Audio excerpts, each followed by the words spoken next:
Flat feet or low arches are often accompanied with things such as an increase in lumbar lordosis or a deep back arch. Could be that the knees have a tendency to cave in more, valgus collapse. And according to this meta-analysis right here, it has been shown that people with flatter feet have an increased predisposition to developing medial tibial stress syndrome, aka shin splints, as well as knee pain. And you might have tried orthotics because that's commonly prescribed for people with flat feet, but it doesn't always work. Maybe you're still struggling with some issues surrounding flat feet. Is there a conservative way to treat this? I think so. In this video, I'm going to show you some strategies for addressing flat feet, and it won't involve picking up any marbles with your toes. As we walk, the foot naturally changes its shape from a higher arch to a lower arch in an alternating fashion. When my heel touches the ground in early stance and the toes come down, the arch of the foot remains high. This is called supination. As my ankle moves forward into dorsiflexion, you'll see that the foot begins to flatten. This is pronation. And then when my weight shifts to my toes and my heel comes up off the ground, we have a resupination action of the foot. Given that a flat foot is a more pronated foot, which is associated with mid-stance, it reasons to believe that a person with this foot type is going to be more biased towards motions that occur in mid-stance.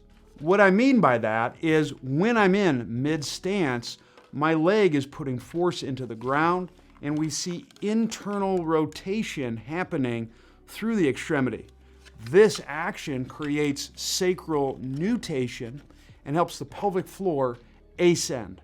If someone has a more mid-stance bias, then basically what we want to do is we want to give these people what they don't have, which would be activities that would create the opposite. In this case, we're going to focus on early stance activities because it's a little bit easier to acquire greater motion. What does that entail? I'm glad you asked. Aside from choosing activities that involve foot supination, and in this case, ankle plantar flexion, we're also going to choose activities that promote hip and leg external rotation, which is associated with sacral counternutation and descension of the pelvic floor.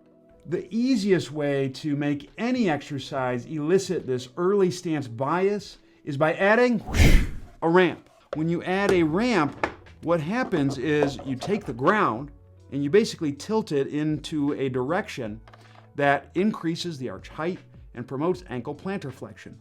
Both things that occur with early stance. And you can get a similar effect by having someone wear Olympic lifting shoes. And a ramp can be added to any lower body exercise, but also too if you want to double dip while you're training upper body in something such as a landmine press, you could simply have someone stand on a ramp and that will bias early stance positioning in that person's body.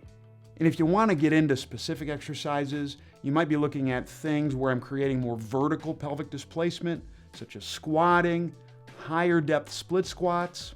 You could also walk backwards or choose activities where there's minimal forward tibial translation or limiting ankle dorsiflexion. One of my favorite moves to employ in this concept is a ramp split squat with a little bit of a twist. So what I'm going to do is I'm going to get my setup. One foot's going to be on the ramp.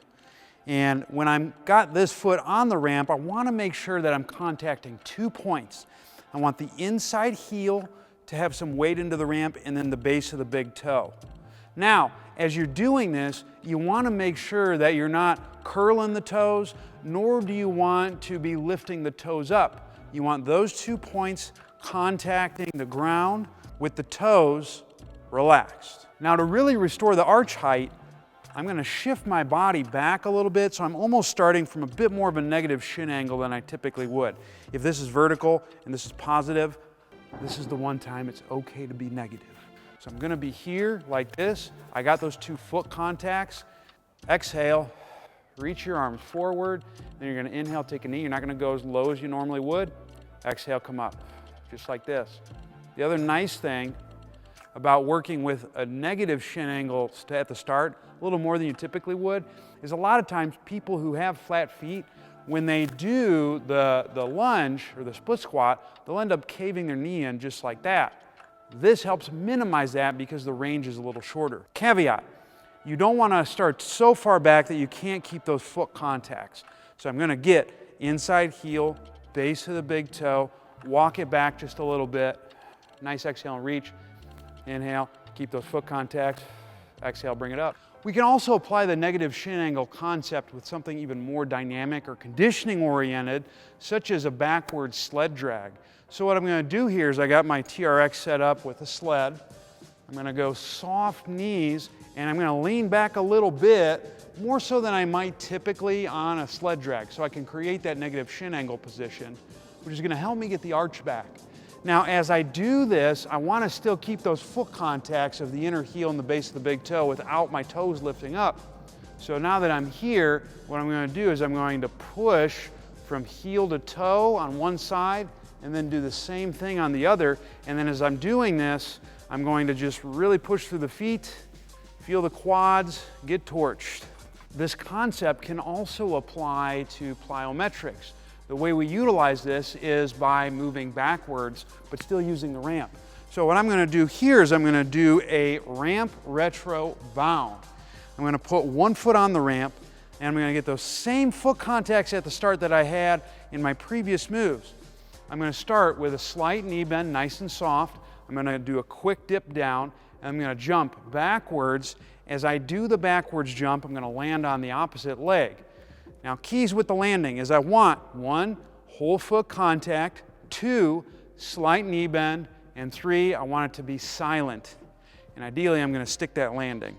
So when I do it, it's a quick dip down, step back, stick it. Quick dip down, stick it. And those are the big keys to restoring the arch in a flat foot. Think early stance, think ramps, think negative shin angle. But maybe you're someone who deals with a lot of clients who have high arches and you're trying to teach those how to flatten. For that, we can check out this video right here where I go into how to teach someone who has a really high arch to be able to flatten it and restore pronation.